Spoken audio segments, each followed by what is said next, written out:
على رسوله الكريم اما بعد اعوذ باللہ من الشیطان الرجیم بسم اللہ الرحمن الرحیم قل اعوذ برب الناس مالک الناس الہ الناس من شر الوسواس الخناس الذی یوسوس فی صدور الناس من الجنۃ والناس صدق اللہ العظیم وصدق رسولہ النبی الکریم ان اللہ وملائکتہ یصلون علی النبی یا ایہا الذین آمنوا صلوا علیہ وسلموا تسلیما الصلاۃ والسلام علیک یا سیدی یا رسول اللہ وعلی آلک واصحابک یا سیدی یا رسول اللہ وعلی آلک واصحابک یا سیدی یا حبیب اللہ الصلاۃ والسلام علیک یا سیدی یا نبی اللہ وعلی آلک واصحابک یا سیدی یا نور اللہ اللہم صلی علی سیدنا و مولانا محمد معدن الجود والکرم وآلہ وصحبہ وبارک وسلم۔ حمد و صلوات کے بعد قرآن پاک میں اللہ کریم نے فرمایا ہے قل اعوذ برب الناس، فرمایا ہے اے محبوب آپ کہہ دیجئے کہ میں پناہ مانگتا ہوں انسانوں کے رب کی۔ مالک الناس وہ انسانوں کا بادشاہ ہے، الہ الناس اور جو انسانوں کا معبود ہے، من شر الوسواس الخناس میں اس کے شر سے پناہ مانگتا ہوں جو دل میں وسوسہ ڈالتا ہے اور پھر چھپ جاتا ہے، اس کی پناہ مانگتا ہوں جو وسوسہ ڈالتا ہے اور پھر انداز دیکھیے قرآن پاک کا، وسوسہ ڈالتا ہے خود غائب ہو جاتا ہے، چھپ جاتا ہے۔ الذی یوسوس فی صدور الناس، اور وہ جو لوگوں کے دلوں میں وسوسے ڈالتا ہے۔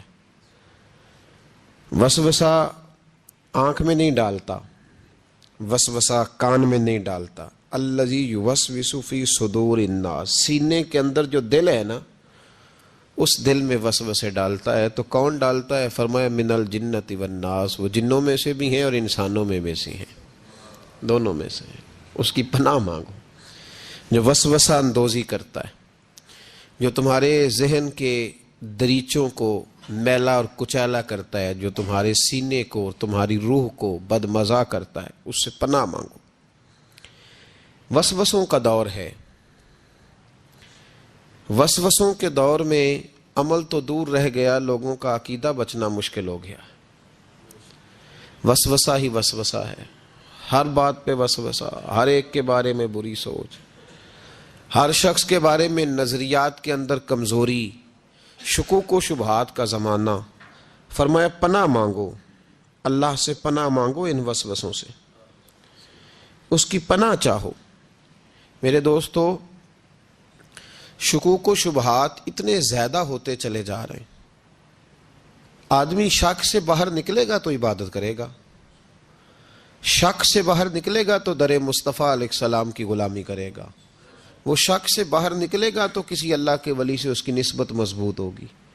اور اگر شک ہی شک ہو، شک ہی شک ہو، سینہ شک سے بھرا ہوا ہو، وسوسہ ہی وسوسہ، لوگوں کے دلوں کے اندر اس قدر برے خیالات جنم لینے لگے ہیں کہ اب لوگوں کا سارا ماحول روحانی، علمی، فکری وہ تباہ ہوتا نظر آ رہا ہے۔ اہل اللہ کو شک نہیں گزرتا تھا۔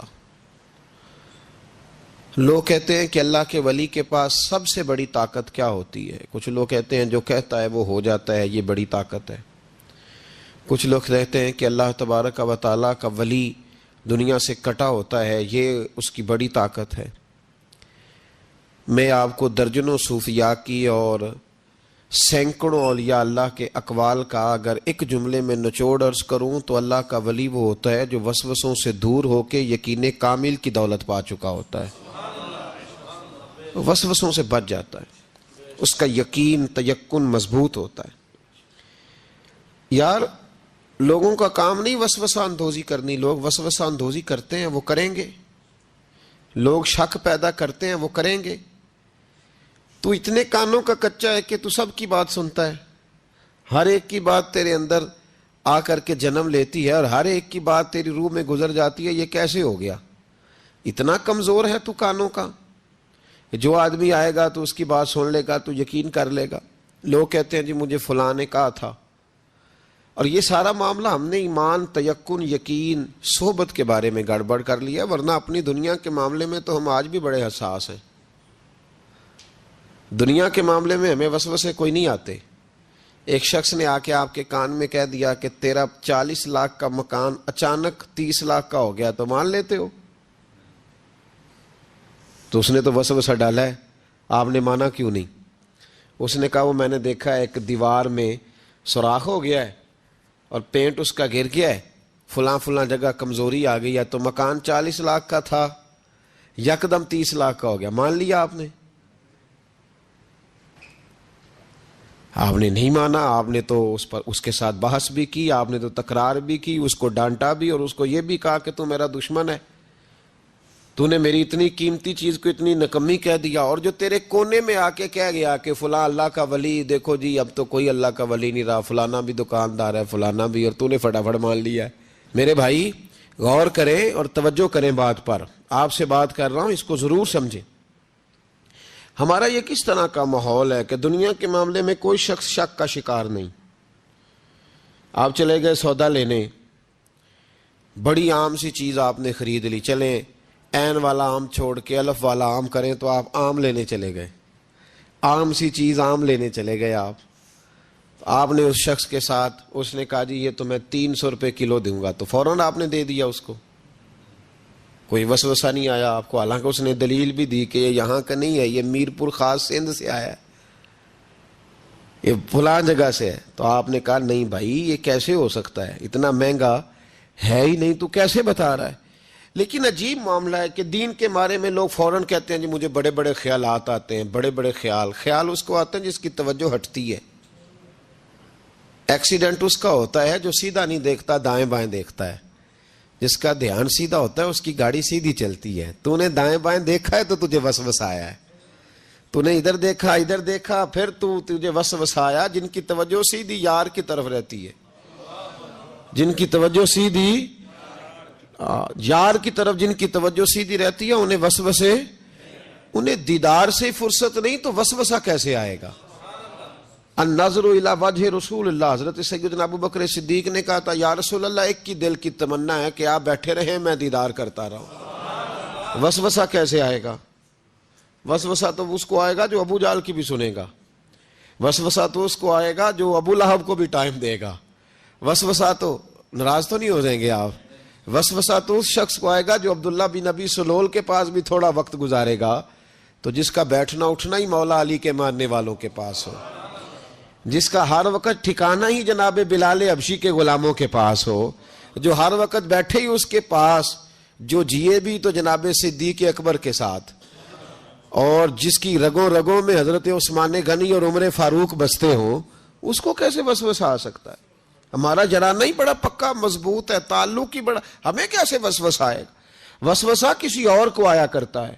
اہل اللہ کے پاس وسوسے کیسے آ گیا بھائی؟ وسوسہ آتا ہی نہیں، ہو ہی نہیں سکتا، ممکن ہی نہیں. اور اگر آتا بھی ہے نا، آتا بھی ہے وسوسہ انہیں، وسوسہ تو ایک طرف رہ گیا، اگر وہاں شیطان بھی آئے تو ٹک نہیں سکتا، تو بھاگ جاتا ہے، وہ تو بھاگ جاتا ہے، شیطان بھاگ جاتا ہے. حضرت سیدنا غوث اعظم رضی اللہ تعالیٰ عنہ کے پاس آیا تھا شیطان، حضور غوث پاک کے پاس آیا تھا. آتا ہے پر اللہ والوں کے پاس ٹکتا نہیں، آ جاتا ہے، ٹکتا نہیں. حضور غوث اعظم رضی اللہ تعالیٰ عنہ نے 40 سال اللہ کی عبادت کی، 40 سال. یہاں بھی لوگ بڑے پریشان ہو جاتے ہیں، کیسے جی کیسے کر لی؟ تو میں نے کہا قرآن پڑھو، والذین یبیتون لربہم سجدا وقیاما، وہ راتیں گزار دیتے ہیں اپنے رب کے لیے سجدہ کرتے اور قیام کرتے. تو یہ قرآن کی نص نے جب بیان کر دیا، تجھے کیسے شک ہو گیا؟ وہ قرآن کی نص بیان کر رہی ہے کہ اللہ کے کچھ بندے راتیں سجدے اور قیام میں گزار دیتے. حضور غوث اعظم نے 40 سال عشاء کے وضو سے فجر کی نماز ادا فرمائی. تو ایک دن آسمان پہ نا ایک چھوٹا سا بادل کا ٹکڑا آیا، معاذ اللہ ثم معاذ اللہ. وہ کہنے لگا عبد القادر میں تیرا رب ہوں. اس کے اندر سے آواز آئی میں تیرا رب ہوں, تو نے بڑی عبادت کر لی, اب تو بے شک پڑھ بے شک نہ پڑھ. کئی ملنگوں کو معاف نہیں ہو گئی معاذ اللہ کہ بے شک پڑھ بے شک نہ پڑھ, عام اجازت ہے. تو حضور غوث اعظم رضی اللہ تعالیٰ عنہ فرمانے لگے اعوذ باللہ من الشیطان الرجیم. جب آپ نے یہ پڑھا تو وہ سامنے آ کے کھڑا ہو گیا, کہنے لگا عبد القادر آپ کو کیسے پتہ چلا کہ میں شیطان ہوں؟ تو آپ فرمانے لگے پاگل, مجھے کیسے پتہ نہ چلتا؟ جس رب نے اپنے پیارے حبیب علیہ السلام کو نماز معاف نہیں کی, اس نے عبد القادر کو کیسے معاف کر دی؟ جب حضور کے لیے یہ حکم نہیں آیا کہ محبوب چاہے پڑھو چاہے نہ پڑھو, وہاں تو حکم آیا کہ محبوب تہجد بھی پڑھو. وَمِنَ اللَّيْلِ فَتَہَجَّدْ بِهِ نَافِلَةً لَكَ, نفع دے گی آپ کو, تہجد بھی پڑھے.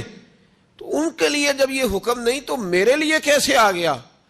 اب شیطان تھا نا, تو اس نے پھر ایک اور چال چلی. یہ باز نہیں آتا, ہم باز آ جاتے ہیں کئی دفعہ, اس کے پیچھے پیچھے چلنے لگ جاتے ہیں, لڑ کے تھک جاتے ہیں. وہ نہیں تھکتا, وہ نئی سے نئی چال, نئی سے نئی چال, اس کا نیا سے نیا روپ. من الجنت والناس, جنوں میں سے بھی اور اس کے نئے سے نئے روپ ہوتے ہیں. اس نے ایک نیا روپ دھار لیا, کہنے لگا عبد القادر 300 ولی میں نے اسی طرح گمراہ کیے. آپ چونکہ عالم تھے تو آپ کے علم نے آپ کو بچا لیا. تو غوث اعظم فرمانے لگے نئے روپ سے آئے ہو؟ کہنے لگا 300 میں نے گمراہ کیے, یہ تو آپ عالم تھے تو بچ گئے, آپ جانتے تھے تو بچ گئے, میں نے 300 گمراہ کیے. تو حضور غوث اعظم فرمانے لگے پھر گمراہ کرنے لگے ہو نیا روپ دھار کے؟ مجھے میرے علم نے نہیں بچایا, مجھے اللہ کے فضل نے بچایا ہے.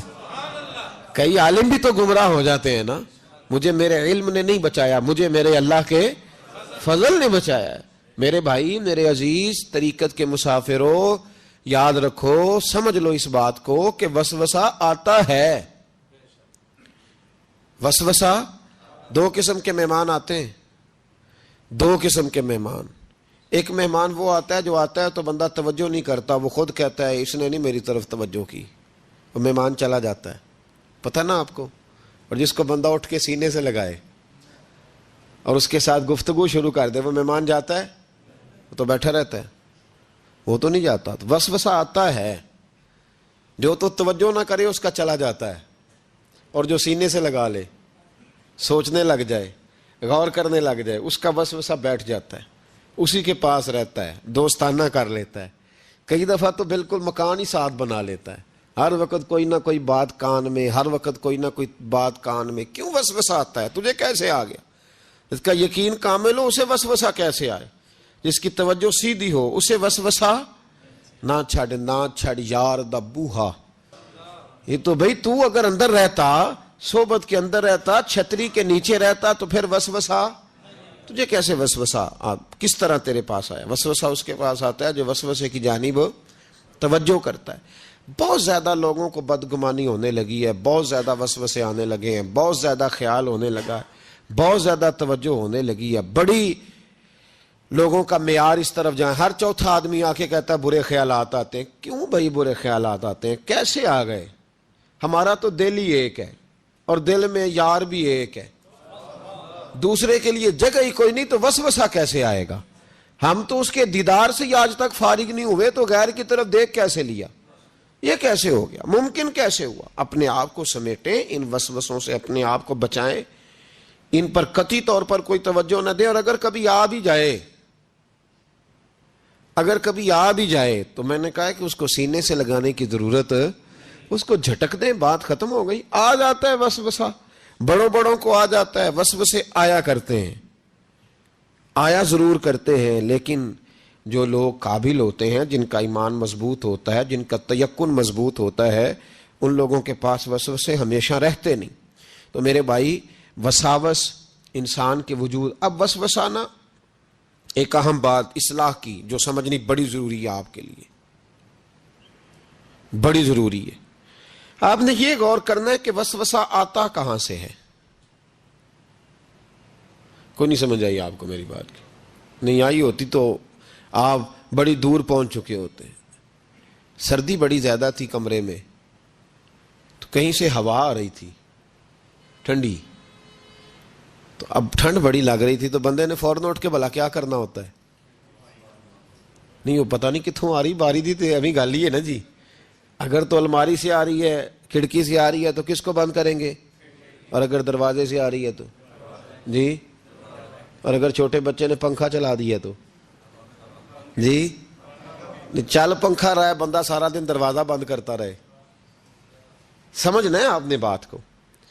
آپ نے اس دروازے کو بند کرنا ہے جہاں سے وسوسہ آتا ہے. اگر آپ کا قریبی سجن ہے نا, قریبی دوست ہے, قریبی, اخنس بن شریح کہتا ہے میں دین کے قریب آ گیا تھا. یہ دین کے قریب آ گئے تھے. کس طرح آئے؟ جن دنوں انہوں نے نبی پاک صلی اللہ تعالی علیہ وآلہ وسلم کو شیب ابی طالب میں قید کیا ہوا تھا نا, تو اللہ کے محبوب علیہ السلام رات کو پہاڑ پر بیٹھ کر قرآن پاک کی تلاوت فرماتے تھے. کوئی اچھا قاری قرآن پڑھے تو دل کرتا ہے سننے کو, دل کرتا ہے یار تھوڑا سا نا اور پڑھ. ہاں جی, کوئی اذان پڑھ رہا تھا تو شاعر گزر رہا تھا تو شاعر کا دل مچلنے لگا, کہنے لگا اور ذرا ٹھہر جا مؤذن, میرا دل دہل رہا ہے, اتنی جلدی ختم نہ کر یار, مجھے لطف آ رہا ہے, تھوڑے قصیدے اور پڑھ. تو کوئی اچھا قاری قرآن پاک پڑھے نا, اچھا قاری, تو بندہ مست ہو جاتا ہے. تو مجھے بتاؤ جب یاسین والے رسول خود یاسین کی تلاوت کرے, جب مدثر والے محبوب کی زبان سے خود مدثر کے جملے نکلے, اور جب مزمل والے محبوب خود مزمل کا ذکر کرے, پھول جڑتے ہوں گے, کلیاں مہکتی ہوں گی, زمانہ سارا مہک و ٹھنڈک سے بھر جاتا. نبی پاک صلی اللہ علیہ وسلم پہاڑ پہ بیٹھ کے پڑھتے تھے رات کو, تو وہاں نا ابو سفیان بھی آ گئے سنتے سنتے. چونکہ انہوں نے پابندی لگائی ہوئی تھی کہ کوئی بھی بندہ وہاں نہ جائے, سوشل بائیکاٹ معاذ اللہ کیا ہوا تھا, کوئی نہ ادھر جائے. تو سنتے سنتے ابو سفیان آ گئے. کہتے ہیں حضور قرآن پاک پڑھ رہے تھے تو مجھے لطف بڑا آیا سننے کا. تو وہاں ایک قریب جھاڑی تھی تو ابو سفیان جھاڑی میں بیٹھ گئے. ساری رات نبی پاک نے قرآن پاک پڑھا اور ساری رات انہوں نے سنا. ہمیں اتنا ذائقہ بات سن کے بھی تو آنا چاہیے نا. کہتے ہیں اب مجھے نہیں پتا تھا کہ اخنس بن شریح بھی کہیں آیا ہوا ہے. اس نے بھی, وہی بھی یہ دیکھنے آیا کہ کہیں کوئی وہاں آیا ہوا تو نہیں. وہ بھی کسی کونے میں جھاڑی میں بیٹھ گیا. حضور قرآن پاک کی تلاوت فرماتے رہے, وہ ساری رات سنتا رہا. ادھر سے کہیں ابو جال بھی آ گیا. پتھر دل تھا, پر میرے مصطفیٰ قرآن پڑھتے تھے تو کان اس کے بھی کھڑے ہو جایا کرتے تھے. ساری رات تلاوت سنتے رہے. تینوں پکے کافر جھاڑیوں میں بیٹھ کر تلاوت سنتے رہے. صبح جب جانے لگے تو ملاقات ہو گئی. تو کدھر آیا تھا؟ اس نے کہا پہلے تو بتا, تو کدھر آیا تھا؟ میں تو آیا تھا دیکھوں کوئی آیا تو نہیں.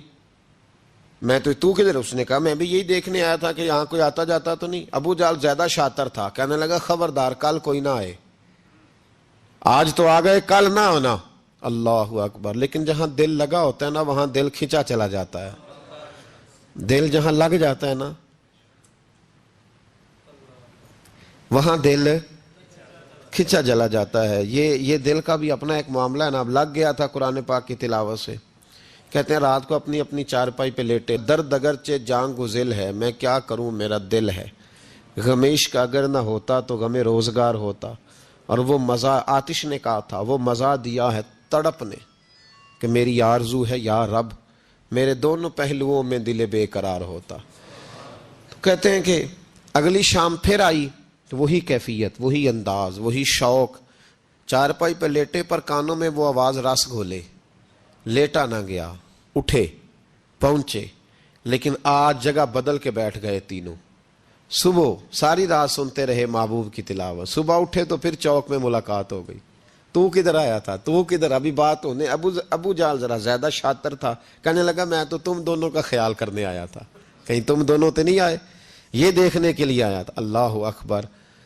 3 دن مسلسل آتے رہے اور میرے مصطفیٰ کریم کا ساری رات قرآن پاک سنتے رہے.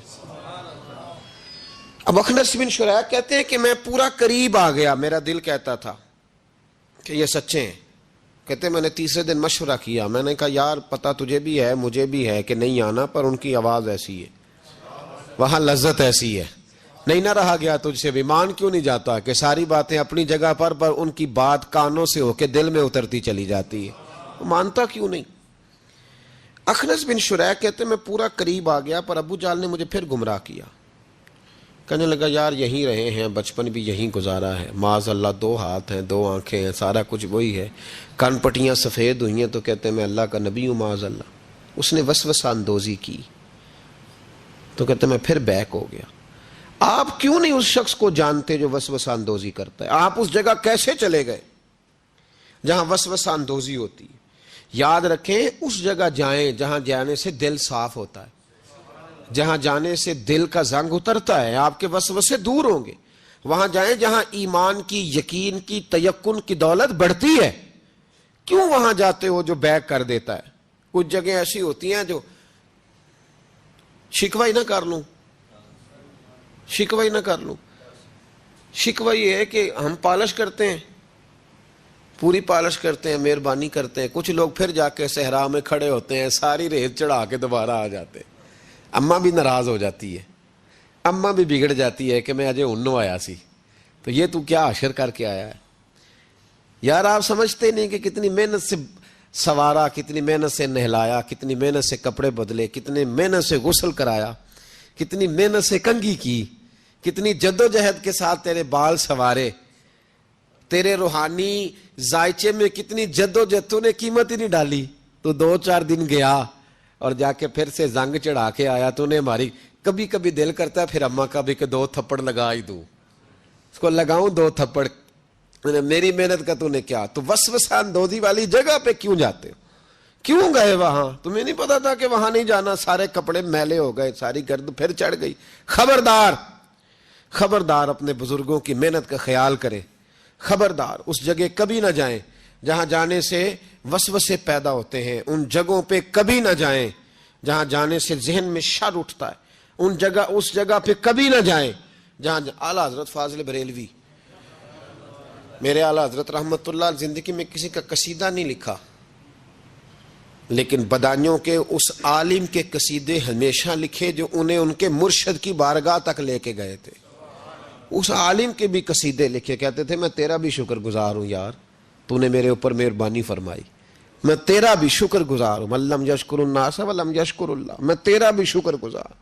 اس آدمی کے قصیدے لکھے، مہربانی فرمائیں، وسوسوں والی جگہ سے ہٹ جائیں، اس جگہ سے ہٹ جائیں جو وسوسے پیدا کرتی ہے، جم جائیں اس جگہ پہ جہاں سے وسوسے دور ہوتے ہیں، یقین کی دولت ملتی ہے، گرد والے کام نہ کرو۔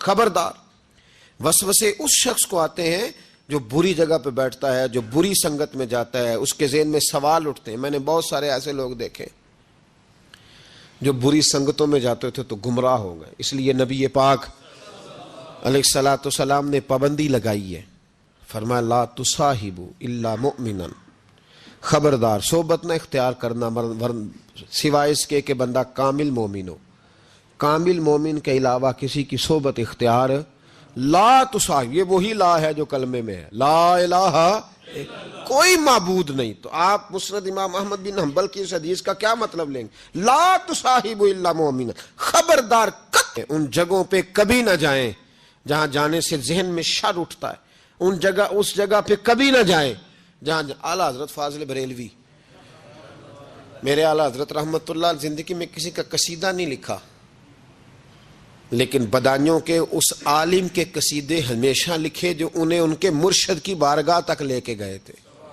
اس عالم کے بھی قصیدے لکھے، کہتے تھے میں تیرا بھی شکر گزار ہوں یار، تو نے میرے اوپر مہربانی فرمائی، میں تیرا بھی شکر گزار ہوں، من لم یشکر الناس ولم یشکر اللہ، میں تیرا بھی شکر گزار۔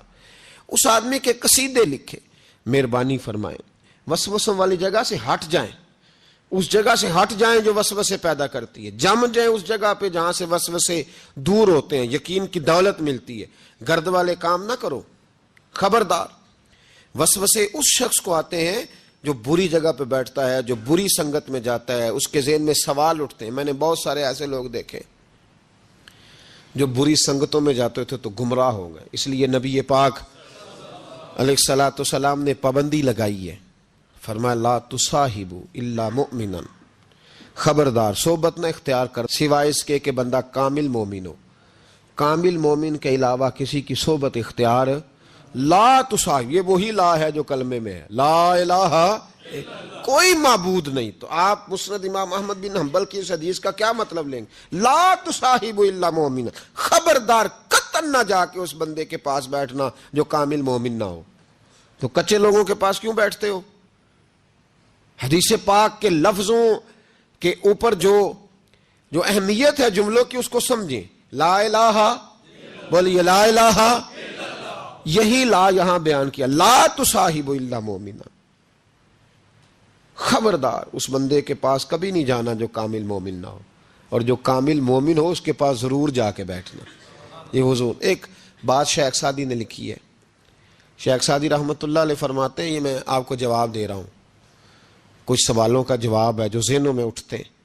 شیخ سعدی رحمۃ اللہ تعالیٰ علیہ کہتے ہیں ایک باپ اپنے بچے کو کہتا تھا بچے ان لوگوں کے پاس نہ بیٹھے کر، بندے صحیح نہیں، تیرے ذہن میں وسوسے پیدا کریں. اس نے کہا ابا جی وہ نہیں صحیح، میں تو صحیح ہوں نا، مجھے کوئی کچھ نہیں کہہ سکتا، میں خود بڑا ٹھیک ہوں. تو اس نے کہا بیٹا نہیں، صحبت صالح ترا صالح کنن اور صحبت طالح ترا طالح کنن. چنگیاں دے لڑ لگی ساں تے میری چولی چ پھل پے، پیڑیاں نال میں رل گئی تے میرے اگلے بھی ڈول گئے، میرے اگلے بھی پیڑیاں نال میں رل گئی تے یعنی پھر ریت سے کپڑے بھر گئے سارے. کہا شیخ سعدی کہتے اس والد نے اپنے بچے کو سمجھایا، کہا نہ جا ادھر ورنہ تو. اس نے کہا ابا میں جب ٹھیک ہوں تو میرا کوئی کیا بگاڑ لے گا؟ ہمیں بڑی جلدی یہ گمان ہو جاتا نا میں کامل ہو گیا ہوں، میرا کوئی کیا بگاڑ لے گا، میں جاؤں گا. والد نے سمجھایا، باپ تھا نا اس نے سمجھایا. لیکن کچھ لوگ بغیر حادثوں کے سمجھتے بھی نہیں، وہ سمجھتے ہیں حادثہ ضروری ہے، حالانکہ بغیر حادثے کے بغیر دکھوں کے سمجھ آ جائے تو بڑی اچھی ہے. تو بس اس نے کہا نہیں میں نہیں مانتا. والد نے ایک مثال سے سمجھانا چاہا. اس نے کہا تو ٹھیک ہے، کہا میں بالکل ٹھیک ہوں. کہا اس طرح کر، جا بازار سے نا 2 کلو اچھے والے سیب لے کے آ. نوجوان میری بات پہ خاص توجہ کریں. 2 کلو اچھے سیب. وہ سیب لایا بڑے خوبصورت پیارے. کہا دیکھ کے لانا، کوئی دھاگ نہ ہو، کوئی دھبا نہ ہو، کوئی ایسی. وہ دیکھ کے لایا بڑے خوبصورت بڑے پیارے اچھے سیب. کہا بیٹے اب دوبارہ جاؤ منڈی اور 1 کلو گندے بھی لے کے آ، گلے سڑے بھی لے کے آ. اس نے کہا ٹھیک ہے.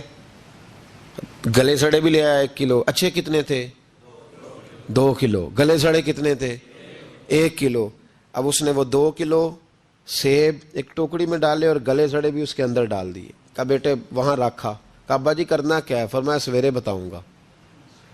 صبح کا جب سورج چمکا نا، صبح کا جب سورج چمکا تو والد نے کیا کیا، اس کو کہا جاؤ ٹوکری لے کے آ. اب جب ٹوکری لایا نا تو غور کرنا بات پر، برے کتنے تھے، اچھے کتنے تھے. اب جب اس نے کھولا نا تو کہا بیٹے کھول. وہ جو اچھے تھے وہ بھی گل گئے تھے، بھی گل سڑ گئے. والد نے اپنے بیٹے کو سمجھایا. اس نے کہا بیٹا یہ جو شر ہوتا ہے نا یہ جلدی پھیلتا ہے، جو شر ہوتا ہے نا جلدی پھیلتا ہے. ناپاکی تھوڑی سی ہوتی ہے پر غسل سارے وجود کو کرنا پڑتا ہے، سارے وجود کو ناپاکی تھوڑی سی ہوتی ہے. اور آپ دیکھ لیں کہ اس کے لیے سارا بدن دوبارہ سے، تو شر تھوڑا سا بھی آئے تو میل کچیل کر دیتا ہے. اتنا سا بھی شر جو ہوتا ہے نا وہ بہت ساری جگہ پہ خرابی پیدا کرتا ہے. او بھائی پیشاب کا ایک قطرہ بھی دودھ میں گر جائے پورے بھرے ہوئے برتن میں تو دودھ پینے کے قابل، سمجھ لو بات کو. آپ نے یہ کیسے کہہ دیا کہ ایک بندہ ذرا میرا غلط ہے جی باقی سارے صحیح ہیں؟ وہ شر تھوڑا بھی جو ہوتا ہے نا، تھوڑا بھی وہ غلبہ کرتا ہے، وسوسہ اندوزی کرتا ہے، برے خیالات جنم لیتے ہیں. اس سینے کو اگر صاف رکھنا ہے، اس سینے کو اگر توانا رکھنا ہے، اس سینے کو اگر ٹھنڈا رکھنا ہے تو پھر ان کے پاس جا کے بیٹھنا پڑے گا جن کے سینے ٹھنڈے ہیں. اگر عقیدے کو، نظریے کو، سوچ کو صحت مند رکھنا ہے تو کبھی بیمار عقیدے والے کے پاس نہیں بیٹھنا. صحت مند کے پاس بیٹھو گے تو صحت مندی نصیب ہوگی. یہ یاد رکھ لیں، یاد رکھ لیں. چنگے بندے دی صحبت یارو وانگ دکان اتاراں، سودا پاویں مول نہ لئیے، ہلے اون ہزاراں. نہ خرید بے شک کوئی شے، خوشبو تو آئے گی نا. اور میں تجربے کی بات بتا رہا ہوں، اللہ کے ولی کے پاس، عالم باعمل کے پاس جو چند گھڑیاں بیٹھ جائے چاہے کچھ نہ سیکھے، اللہ اس پر رحمت کی چھتری پھر بھی عطا فرما دیتا ہے. بچھڑ گیا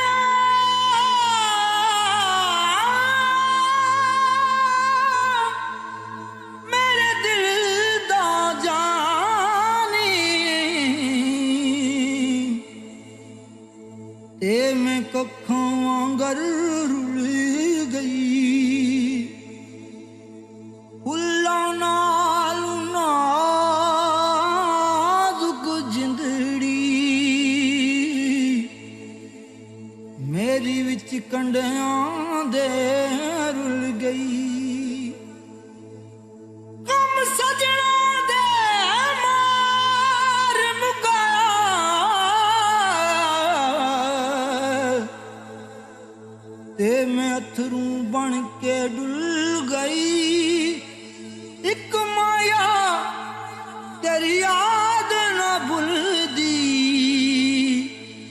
ਬਾਕੀ ਹਰ ਸ਼ੈ ਜਗ ਦੀ ਭੁੱਲ ਗਈ।